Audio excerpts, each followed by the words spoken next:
ও স্নেহের 2024 সালের নতুন বছরের অষ্টম শ্রেণীর ছাত্রছাত্রী বন্ধুরা, আশা করি তোমার সবাই ভালো আছো। আজ আমরা যে বিষয়টি নিয়ে আলোচনা করব অষ্টম শ্রেণীর থার্ড সামারি অর্থাৎ ফাইনাল পরীক্ষার গণিতের কোশ্চেন পেপার নিয়ে। দেখো সরাসরি স্ক্রিন অষ্টম শ্রেণীর থার্ড সামারি অর্থাৎ ফাইনাল পরীক্ষার গণিতের কোশ্চেন পেপার দেখতে পাচ্ছ। ফুল মার্কস তোমাদের রয়েছে 70 আর সময় তোমাদের রয়েছে 2 ঘন্টা 30 মিনিট। একে দাগে রয়েছে নিচের প্রশ্নগুলির উত্তর দাও। প্রতিটি প্রশ্নের মান রয়েছে 1 করে 1 × 6 = 6। এখানে 6টি প্রশ্ন দেওয়া রয়েছে। 2 দাগে রয়েছে নিচের প্রশ্নগুলির উত্তর দাও। প্রতিটি প্রশ্নের মান রয়েছে 2 করে 2 × 6 = 12।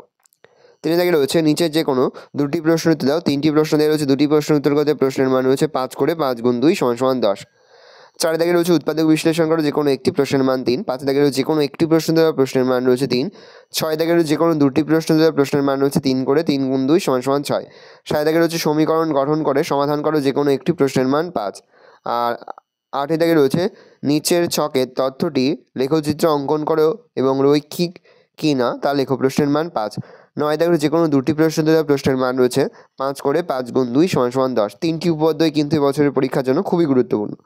10 দাগে রয়েছে কোনো একটি প্রশ্ন দেওয়া প্রশ্নের মান রয়েছে 5। 11 দাগে রয়েছে নিচের তথ্যের একটি পাই চিত্র অঙ্কন করো, প্রশ্নের মান রয়েছে 5।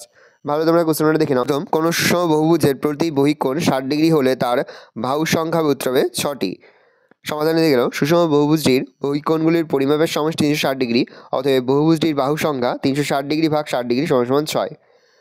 -7, 9 বিন্দুটি কোন পাদে অবস্থিত? প্রথম পাদে, দ্বিতীয় পাদে, তৃতীয় পাদে না চতুর্থ পাদে? উত্তর হবে দ্বিতীয় পাদে, কারণ দ্বিতীয় পাদ হচ্ছে minus, plus.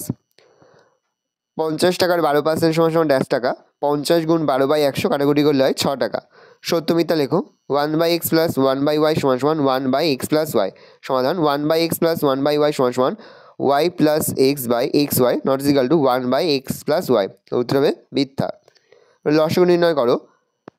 11a² bc² + 33a² b² c + 55a² bc²। তাহলে লিখতে পারি 11a² bc², তাহলে 1 × 11 × a × a × b × c × c। 33a² b² c, তাহলে 3 × 11 a × a × b × b × c। 55a² bc², 55 × 11 a × a × b × c × c। তাহলে নির্ণীয় লসাগু = 11 × 3 × 5 a × a × b × b × c × c সমান 165 a² b² c²। ত্রিভুজের 3টি কোণের সমষ্টি = dash সমকোণ। ত্রিভুজের 3টি কোণের সমষ্টি এক সমকোণ = 90 ডিগ্রি, তাহলে 180 ডিগ্রি বাই 90 কাটাকুটি করলে হয় 2। 2 দাগে রয়েছে নিচের প্রশ্নগুলির উত্তর দাও। একটি আয়তক্ষেত্রের দৈর্ঘ্য 8x + 3y সেমি এবং প্রস্থ 8x - 3y সেমি, ক্ষেত্রফল কত? আয়তক্ষেত্রের ক্ষেত্রফল দৈর্ঘ্য × প্রস্থ, তাহলে 8x + 3y, 8x - 3y, তাহলে 8x² - 3y তার হোল স্কোয়ার, তাহলে 64x² - 9y² বর্গ সেমি। সরল করো। a² - ab + b² a² + ab ভাগ a³ + b³ a² - b²। সমান লিখতে পারি a² - ab + b² a² + ab into, এটা উল্টে যাচ্ছে, a² - b² a³ + b³। যেহেতু ভাগ ছিল আমরা গুণ করলাম, উল্টে গেল। লিখতে পারি a² - ab + b² a² + ab plus ওপরে হচ্ছে a + b, a - b নিচে হচ্ছে a + b a² - ab + b²। কেটে যাচ্ছে, পড়ে থাকছে a - b R a² + ab। এটা হচ্ছে উত্তর। পরের প্রশ্ন, a/b + b/a = 1 হলে a³ + b³ শোষণ কত? a/b + b/a = 1, তাহলে বা লিখতে পারি a² + b² ab = 1, a² + b² = ab, a² + b² - ab = 0, a² - ab - b² = 0। তাহলে অতএব a³ + b³ = a + b, a² - ab + b²। এখন মান বসায় পাই a + b × 0, তাহলে = 0। তাহলে a³ + b³ = 0। একটি সুষম বহুভুজের প্রতিটি অন্তঃকোণ ও প্রতিটি বহিকোণের পরিমাপের অনুপাত 3:2। বহুভুজটির বাহু সংখ্যা কত? মনে করি বহুভুজটির একটি অন্তঃকোণের পরিমাপ = 3x ও একটি বহিকোণের পরিমাপ 2x, যেখানে x কোণগুলির পরিমাপের সাধারণ উৎপাদক। একটি অন্তঃকোণের পরিমাপ প্লাস একটি বহিকোণের পরিমাপ = 180 ডিগ্রি, বা 3x + 2x = 180 degree, 5x + 180 degree, x = 180 degree by 5 কাটাকুটি করলে 36 ডিগ্রি। একটি বহিকোণের পরিমাপ 36 ডিগ্রি × 2 = 72 ডিগ্রি, অতএব বহুভুজটির বাহু সংখ্যা 60 ডিগ্রি বাই 72 ডিগ্রি কাটাকুটি করলে হয় 5টি। উত্তর হবে 5টি। তাহলে বহুভুজটির বাহুর সংখ্যা হচ্ছে 5টি। জলে হাইড্রোজেন অক্সিজেন 2:1 হলে মোট পরিমাণে হাইড্রোজেনের শতকরা কত আছে? ধরি জলের পরিমাণ মোট 100 একক এবং উহাদের সমষ্টি 2 + 1 = 3। অতএব জলে হাইড্রোজেন আছে 100 × 2/3, তাহলে 200/3 ভাগ করলে হয় 66.2/3%। তাহলে জলে হাইড্রোজেনের পরিমাণ 66.2/30%। মূল বিন্দুর স্থানাঙ্ক লেখ। x অক্ষের উপর অবস্থিত কোনো বিন্দু y স্থানাঙ্ক কত হয়? মূল বিন্দু স্থানাঙ্ক 0,0, x অক্ষের উপর অবস্থিত কোনো বিন্দু y স্থানাঙ্ক 0 হয়। যে কোনো দুটি প্রশ্ন উত্তর। প্রথম, চিনির মূল্য 20% বেড়েছে, তাই চিনির মাসিক খরচ অপরিবর্তিত রাখতে চিনির মাসিক ব্যবহার শতকরা কত কম করতে হবে? মনে করি পূর্বে 100 টাকায় 100 কেজি চিনি ব্যবহৃত হতো, বর্তমানে চিনির মূল্য 20% বৃদ্ধি পায়। বর্তমানে 100 কেজি চিনির দাম 100 + 20 = 120 টাকা। অতএব বর্তমানে 120 টাকায় পাওয়া যায় 100 কেজি চিনি। বর্তমানে 120 টাকায় পাওয়া যায় 100/120 কেজি চিনি। বর্তমানে 100 টাকায় পাওয়া যায় 100 × 100/120, কাটাকুটি করলে পড়ে থাকছে 250/3 কেজি চিনি। বর্তমানে চিনির ব্যবহার কম হয় 100 - 250/3, নিচে লসাগু হচ্ছে 3, ওপরে হচ্ছে 300 - 250, 50/3 লসাগু করলে হয়, ভাগ করবো যেহেতু উপরে বড় সংখ্যা রয়েছে, ভাগ করলে হয় 16.2/3%। তাহলে বর্তমানে চিনির ব্যবহার 16.2/3% হ্রাস পায়। কোনো কাজ অবনী ও আনোয়ার আলাদাভাবে যথাক্রমে 20 দিন এবং 25 দিনে করতে পারে। তারা একসঙ্গে কাজ শুরুর 10 দিন পর দুজনেই চলে গেল। সুখেন এসে বাকি কাজটি 3 দিনে শেষ করলো। যদি সুখেন পুরো কাজটি একা করতো তবে কতদিনে কাজটি শেষ করতে পারত? পুরো কাজ = 1। অতএব অবনী 20 দিনে করে 1 অংশ কাজ, অবনী 1 দিনে করে 1/20 অংশ কাজ। আনোয়ার 25 দিনে করে 1 অংশ কাজ, আনোয়ার 1 দিনে করে 1/25 অংশ কাজ। দুজনে একত্রে 1 দিনে করে 1/20 যোগ 1/25 = 100, নিচে লসাগু 100, তাহলে হচ্ছে 5 যোগ 4, তাহলে 9/100 অংশ। অতএব অবনী ও আনোয়ার 1 দিনে করে 9/100 অংশ কাজ। অবনী আনোয়ার 10 দিনে করে 9 × 10/100 অংশ কাজ, তাহলে 9/10 অংশ কাজ। কাজ বাকি থাকে 1 - 9/10 অংশ = উপরে হচ্ছে 10 - 9, নিচে 10 = 1/10 অংশ। সুখেন 1/10 অংশ কাজ করে 3 দিনে। 3 ভাগ 1/10, 3 × 1/10 = 30 দিনে। সুখেন ওই সমগ্র কাজটি একা 30 দিনে শেষ করতে পারে। পরে হচ্ছে বাল্ব তৈরির কারখানায় 45 জন সদস্য 12 দিনে 10,000টি বাল্ব তৈরি করতে পারেন। হঠাৎ জরুরি বরাত পাওয়ায় 9 দিনে 10,000টি বাল্ব তৈরি করতে হবে। চুক্তিমতো কাজটি শেষ করতে বাড়তি কতজন সদস্য নিয়োগ করতে হবে? দিন সংখ্যা ব্র্যাকেটের সময়, বাল্ব সংখ্যা ব্র্যাকেটে টি, লোক সংখ্যা ব্র্যাকেটের জন। 12 দিন সময় লাগে 10,000টি বাল্ব তৈরি করতে 45 জনের। 9 দিন সময় লাগে 10,000টি বাল্ব তৈরি কতজনের সেটা আমাদের বের করতে হবে। অতএব দিন সংখ্যা কমলে লোক সংখ্যা বাড়বে, দিনের সঙ্গে লোকের ব্যস্ত সম্পর্ক। বাল্ব সংখ্যা একই থাকলে লোক সংখ্যাও একই থাকবে, বাল্বের সঙ্গে লোকের সরল সম্পর্ক। অতএব নির্ণীয় লোক সংখ্যা = 45 × 12/9 × 10,000/10,000। 10,000 কেটে গেল, 5 নং 45, 5 × 12 = 60 জন। পূর্বে কারখানায় সদস্য ছিল 45 জন, বর্তমানে কারখানায় সদস্য সংখ্যা আছে 60 জন। বর্তমানে কারখানায় বাড়তি সদস্য নিয়োগ হয়েছে 60 - 45 = 15 জন। অতএব বর্তমানে কারখানায় আরও 15 জন সদস্য নিয়োগ করা হয়েছে। উৎপাদক বিশ্লেষণ করো। 6m² - 11mn + 10n², তাহলে 6m² মাইনাস আমি লিখতে পারি 5 - 4mn - 10n², তাহলে 6m² - 15mn + 4mn - 10n², তাহলে 3m কমন গেলে হয় 2m - 5n + 2n কমন গেলে হয় 2m - 5n, তাহলে 2m - 3n, 3m + 2n, এটা হচ্ছে উত্তর। 6 × x + y তার whole square minus x + y - 15, তাহলে লিখতে পারি 6x - y তার whole square minus x - y - 15। এখানে x - 1 = a বসায় পাই 6a² - a - 15, 6a² - 10 - 9a - 15, 6a² - 10m + 9a - 15, 2a common গেলে 3a - 5 + 3 কমন গেলে 3a - 5, তাহলে 3a - 5 2a + 3, তাহলে মান বসায় পাই সেকেন্ড ব্র্যাকেটের মধ্যে 3 × x - y - 5 2 × x - y + 3, তাহলে 3x - 3y - 5 2x - 2y + 3, এটা হচ্ছে উত্তর।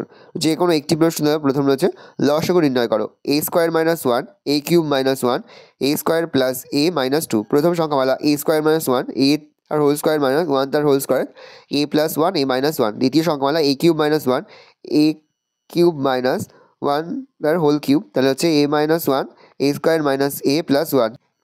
তৃতীয় সংখ্যামালা a² + a - 2, তাহলে a² + 2 - 1 × a - 2, তাহলে a² + 2a - a - 2। a common গেলে হয় a + 2 - 1 কমন গেলে হয় a + 2, তাহলে a + 2 a - 2। অতএব নির্ণীয় গসাগু = a - 1। পরে লসাগু নির্ণয় করো, দেখে নাও লসাগুটা দেখে নাও কীভাবে নির্ণয় করেছি, সমাধানটা করে দেওয়া রয়েছে দেখে নাও। নির্ণয় লসাগু হবে a + b + c a plus b minus c, a minus b plus c minus a plus b plus C.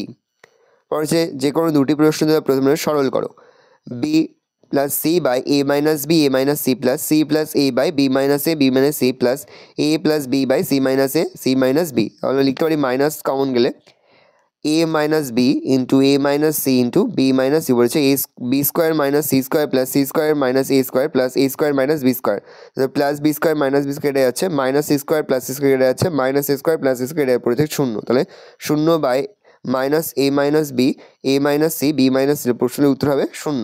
সমাধান করো 25 into 4x minus 5 plus 8x plus 2 equal to x plus 3। তাহলে বা 25 plus 20x minus 15 plus 8x plus 16 সমান সমান x plus 3। তাহলে 41 যোগ 20x minus 15 সমান সমান x প্লাস 3। তাহলে 20x প্লাস 26 সমান সমান x plus 3, 20x minus x সমান সমান 3 মাইনাস 26। তাহলে 19x সমান সমান মাইনাস 23, x সমান সমান মাইনাস 23 বাই 19, ভাগ করলে 1/4/19। তাহলে নির্ণয় সমাধান x সমান সমান মাইনাস 1/4/19, এটা হচ্ছে উত্তর। এর সমাধান করো 3y plus 1/16 plus 2y minus 3/7 plus x plus 3/8 plus 3y minus 3/14। সমাধানে দেখে নাও, তাহলে উত্তর হবে y সমান সমান 5। সমাধানটা ভালো করে দেখে নাও। সমীকরণ গঠন করে সমাধান করো। দুটি সংখ্যার যোগফল 89 এবং অন্তর 15 হলে সংখ্যা দুটি কী কী?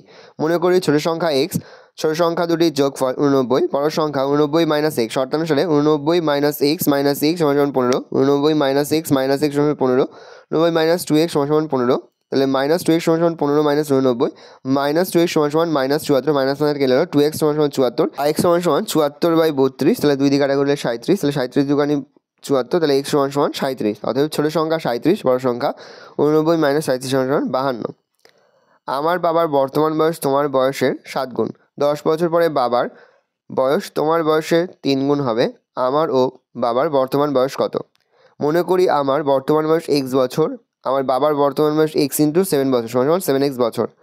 আমার 10 বছর পর আমার বয়স হবে x প্লাস 10x বছর, আমার বাবার 10 বছর বয়স হবে 7x প্লাস 10 বছর। শর্তানুসারে 3 into x plus 10 equal to 7x plus 10, তাহলে 3x plus 30 is equal to 7x plus 10। তাহলে 3x প্লাস 7x এদিকে নিয়ে আসলাম, মাইনাস 7x ইজিক্যাল টু 10, আর প্লাস 30টা ওদিকে নিয়ে গেলাম মাইনাস 3, তাহলে মাইনাস 4x সমান সমান মাইনাস 20। তাহলে x সমান সমান 20/4, 4×5 20, তাহলে x সমান সমান 5। অতএব আমার বর্তমান বয়স 5 বছর, আমার বাবার বর্তমান বয়স 7 ইন্টু 5 সমান সমান 35 বছর। পর নিচের ছকের তথ্যগুলি লেখচিত্র ছক কাগজ তৈরি করো, লেখচিত্র রৈখিক কিনা লেখো। ভালো করে এখানে বইয়ের সংখ্যা 2, বইয়ের দাম 50, বইয়ের সংখ্যা 3, বইয়ের দাম 75, বইয়ের সংখ্যা 5, বইয়ের দাম 125, বইয়ের সংখ্যা 8, বইয়ের দাম হচ্ছে 200। ভালো করে গ্রাফটা দেখে নাও, খুব ভালো করে তোমরা কিন্তু গ্রাফটা প্র্যাকটিস করবে। এই গ্রাফটা কিন্তু এবছরের জন্য খুবই গুরুত্বপূর্ণ। দেখে নাও যেটা লিখতে হবে। 9 দাগের যে কোনো দুটি প্রশ্ন উত্তর দাও। প্রথম, প্রমাণ করো যে n সংখ্যক বাহুবিশিষ্ট বহুভুজের অন্তঃকোণগুলির পরিমাপের সমষ্টি 2 ইন্টু n-2 সমকোণের সমান। এই উপপাদ্যটি কিন্তু এবছরের পরীক্ষায় আসার চান্স প্রবল, সেহেতু এই উপপাদ্যটা কিন্তু খুব ভালো করে তোমরা অধ্যয়ন করবে। ভেরি ইম্পর্টেন্ট একটা উপপাদ্য। ভালো করে দেখুন উপপাদ্যটা। পরের উপপাদ্য তোমাদের রয়েছে, প্রমাণ করো যে একটি ত্রিভুজের 3টি কোণের পরিমাপের সমষ্টি 2 সমকোণ বা 180 ডিগ্রি। এই উপপাদ্যটি কিন্তু সমান গুরুত্ব রয়েছে। ভালো করে উপপাদ্যটা দেখে নাও। পরের উপপাদ্য রয়েছে, প্রমাণ করো যে একটি ত্রিভুজের 2টি বাহুর দৈর্ঘ্য সমান হলে তাদের বিপরীত কোণগুলির পরিমাপ সমান হবে। এই উপপাদ্যটিও কিন্তু খুবই গুরুত্বপূর্ণ। 3টি উপপাদ্যই কিন্তু খুবই গুরুত্বপূর্ণ এবছরের ফাইনাল পরীক্ষার জন্য। 10 দাগের যে কোনো একটি প্রশ্ন উত্তর দাও। প্রথম, একটি 10 সেমি সরলরেখাংশকে সমান 5 ভাগে ভাগ করো, প্রতিটি ভাগে দৈর্ঘ্য লেখো। 10 সেমিকে আমরা সমান 5 ভাগে ভাগ করেছি, দেখো প্রতিটি ভাগ সমান সমান 2 সেমি। দেখো বলেছে একটি ত্রিভুজ অঙ্কন করো যার 2টি বাহুর দৈর্ঘ্য 6 সেমি ও 7 সেমি এবং 7 সেমি দৈর্ঘ্যের বাহুর বিপরীত কোণ 60 ডিগ্রি। প্রথমে আমরা 6 সেমি 7 সেমি বাহু নিয়েছি। এক্ষেত্রে ABC একটি ত্রিভুজ অঙ্কন করা হলো যার AB সমান সমান 6 সেমি, AC সমান সমান 7 সেমি ও কোণ ABC সমান সমান 60 ডিগ্রি। এখানে AB তুলনায় AC ছোট হলে দুটি ত্রিভুজ পাওয়া যেত। ভালো করে দেখে নাও। প্রথম আমরা যে কোনোভাবে সরলরেখা এঁকেছি, সেখানে আমরা 60 ডিগ্রি অঙ্কন করছি। তারপর বিতে বসিয়ে আমরা 6 সেমি কেটেছি, তারপরে এতে বসিয়ে আমরা 7 সেমি কেটেছি সি এর ওপরে। দেখে নাও। পরে হচ্ছে নিচে তথ্যের একটি পাইচিত্র অঙ্কন করো। বিষয় বাংলা প্রাপ্ত নম্বর 15, ইংরেজি 20, অঙ্ক 30, পরিবেশ 15, শিক্ষা ও হাতের কাজ 20। বাংলায় 15/100 সমান সমান 3/20 ইন্টু 360 ডিগ্রি, তাহলে সমান সমান 54 ডিগ্রি। ইংরেজি 20/100 সমান সমান 1/5 সমান সমান 1/5 গুণ 360 ডিগ্রি সমান সমান 72 ডিগ্রি। অঙ্ক 3/100 সমান সমান পড়ে থাকছে 3/10 গুণ 360 ডিগ্রি সমান সমান 108 ডিগ্রি। পরিবেশ 15/100, তাহলে 3/20 ইন্টু 360 ডিগ্রি সমান সমান 54 ডিগ্রি। 20/100 1/5 ইন্টু 60 ডিগ্রি সমান সমান 72 ডিগ্রি। এবার আমরা পেন্সিল, কম্পাস, পেন্সিল এবং চাঁদার সাহায্যে কিন্তু আমরা পাইচিত্র অঙ্কন করে নেব। ভালো করে দেখে নাও পাইচিত্রটা। এই রয়েছে টোটাল তোমাদের থার্ড সেমিস্টার অর্থাৎ ফাইনাল পরীক্ষার অষ্টম শ্রেণীর গণিতের কোশ্চেন পেপার। তাহলে তোমার কোশ্চেনটা দেখে নাও। আশা করি ভিডিও ভালো লেগেছে। ভিডিও ভালো লাগলে ভিডিও লাইক করতে ভুলবে না। আমার চ্যানেল নতুন হওয়া লাইক করে সাবস্ক্রাইব প্রেস করে পাশে বেল আইকন প্রেস করে যখন নতুন কোনো ভিডিও আপলোড করি সবার ফার্স্ট নোটিফিকেশন পেয়ে যাও। আর এই ভিডিওটি তোমার বন্ধু বান্ধবী আত্মীয়স্বজন সবার মধ্যে কিন্তু অনেক শেয়ার করে, যে বছর অষ্টম শ্রেণীতে পড়ছে। কোনো অঙ্ক করতে বা বুঝতে কোনো রকম অসুবিধা হয় তাহলে কিন্তু নির্দ্বিধায় কমেন্ট কমেন্ট করে জানাতে একদমই ভুলবে না। এই প্রশ্নপত্রটি কিন্তু এবছরের পরীক্ষার জন্য খুবই গুরুত্বপূর্ণ, সেহেতু এই অঙ্কগুলো কিন্তু খুব ভালো করে তোমরা প্র্যাকটিস করবে। হয়তো সংখ্যা ঘুরিয়ে দিতে পারে, কিন্তু অঙ্কের নিয়ম কিন্তু একই থাকবে, সেহেতু তোমরা খুব ভালো করে কিন্তু অঙ্কগুলো প্র্যাকটিস করবে। ভালো করে দেখে নাও।